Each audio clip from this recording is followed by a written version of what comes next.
Լույսը բարի է, օրն էլ է բարի, սա այն օրն է, որ Տերը ստեղծեց, կանչենք Տիրոջ անունը, աղոթք անենք, սկսենք մեր օրը աղոթքով։ Ես կարդում եմ Առակաց գրքից, Սողոմոն իմաստունը շատ լավ խորհուրդներ է տվել ինձ և քեզ։ 13-րդ գլուխը վերնագիրը այսպես է՝ իմաստունի և հիմարի կյանքը։ Որն ենք մենք ընտրում, իհարկե իմաստունի կյանքը։ Ասում է իմաստուն որդին կլսե իր հորը, առաջին խոսք։ Հոր խրատը, բայց ծաղր անողը չի լսիլ, կշտամբելը։ Մարդս բերանին պտղիցը բարիքներ կուտե,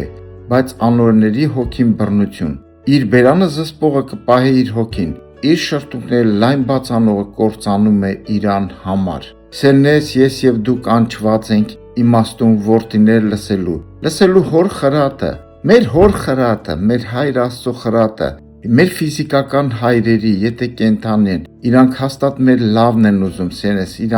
իրանք ունեն փորձառություն, միշտ էլ տարիքը խոսում է, սերնես, եւ այստեղ խոսում է, որ մարդու բերանից, լեզվից, ամեն բան գալիս է այդտեղից, սերնես, շատ լավ խորհուրդ, իր բերանը զսպողը կպահի իր հոգին եւ իր շրթունքները լայն բաց անողը կործանում է իրան։ Գիտեք, սերնես, մենք չենք կարող զսպել։ Հակոբոսն էլ ասում, չէ, դա նման է անսանց, ոնց որ նավը ոնց է պտտում,